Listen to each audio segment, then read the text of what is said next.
Olá pessoal, esse é o canal Nilu, Professores de História. E você sabia que no início do Brasil República o voto de cabresto era uma prática comum? Pois é disso que nós iremos falar na aula de hoje. Lembrando que se você gostar dessa aula, deixa o seu joinha, se inscreve no canal. E roda a vinheta que vai começar a aula.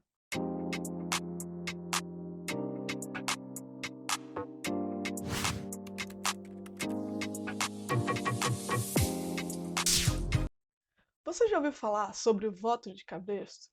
Pois é, o voto de cabresto era uma prática comum no início do Brasil República. Já ouviram falar também do coronelismo? O coronelismo era o que fazia o voto de cabresto acontecer, lá no início do Brasil República. Por quê? Como é que funcionava o coronelismo? Os coronéis eram pessoas das grandes famílias que tinham poder econômico naquele período do início do Brasil República. Por quê? Eles vinham com poder econômico desde o período do Império. Com o início do Brasil República, isso só se solidificou. Porque, pessoal, eles pegaram todo o poder econômico que eles já tinham e fortaleceram o seu poder político. E nesse período, há um fortalecimento das oligarquias. Olha, palavra difícil, né? As oligarquias eram as grandes famílias ricas que produziam no país. Naquela época, a gente tinha muitos fazendeiros, né? Produtores, principalmente de café. Então, nesse período, né, eles se fortaleceram e utilizaram-se da política para levar adiante o seu poder. Então, como foi que eles fizeram? Por meio do voto, principalmente o voto de cabresto, como eu coloco aí para vocês nessa charge. A charge tem como título As próximas eleições de cabresto. Nela você tem a soberania representada aí por uma mulher. Afinal de contas, a soberania tem um papel muito importante, como diria Rousseau.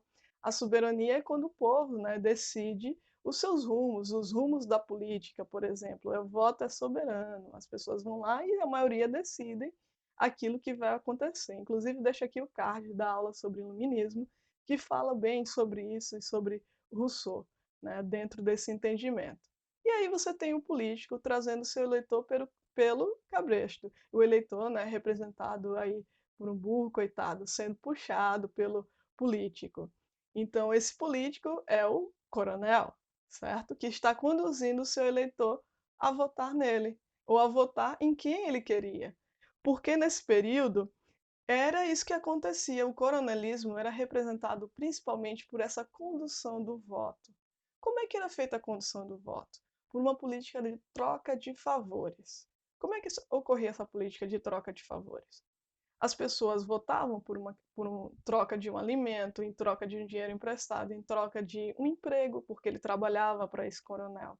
Então ele não podia ir encontro daquilo que esse coronel pedia ou solicitava a ele. Então era assim que era feita essa política de troca de favores o tempo inteiro. Essa política da troca de favores fazia com que as pessoas fossem obrigadas a votar em quem os coronéis queriam. Por que disso? Essa era uma prática muito comum. Os coronéis se organizavam entre eles para eleger os governadores. Os governadores, por sua vez, se organizavam para eleger senadores e deputados. Como que isso era feito? O coronel pedia apoio ao governador. O governador, por sua vez, fazia uma praça, fazia uma igreja, fazia uma escola. E isso ajudava ele a ter, né, votos para eleger os senadores e os deputados, que mandavam as verbas para os governadores para construir essas praças, essas igrejas e essas escolas. E, por sua vez, o coronel, né, trocava favores com a população local. E isso ia alimentando essa política de troca de favores. E esse termo, coronel, de onde é que vem? Vem do período regencial, ou seja, do período imperial, quando Dom Pedro II não pôde assumir, né, porque ele ainda era menor de idade, e regentes ficaram em seu lugar, como Diogo Feijó, que em 1831 criou a Guarda Nacional. E para abafar as revoltas que estavam acontecendo naquele período, para acalmar a população, né, ele, ele armou os coronéis, os grandes fazendeiros daquele período, e deu títulos a eles na Guarda Nacional, por isso que eles se tornaram coronéis. E por conta disso, né, esse título e essa ideia ficou presa a essas pessoas, esses ricos fazendeiros que ganharam esses títulos da Guarda Nacional.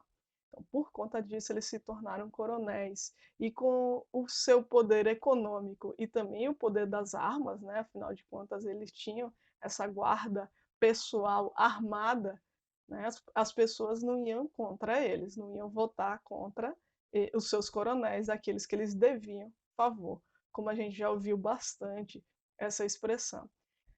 E é necessário pensar também, pessoal, que esse foi um período de muita fraude eleitoral. Pois é, pessoas que já tinham morrido votavam, crianças votavam, urnas eram roubadas, então acontecia muito fraude eleitoral no início do Brasil República e muito pelo poder desses coronéis, né, que acabavam fazendo com que acontecessem essas coisas e elegendo aqueles políticos que eles queriam. Então, pessoal, é muito importante que a gente compreenda como se organiza esse início do Brasil República, como que funciona o coronelismo, né? Como que foi essa política da troca de favores e também conhecida como política dos governadores.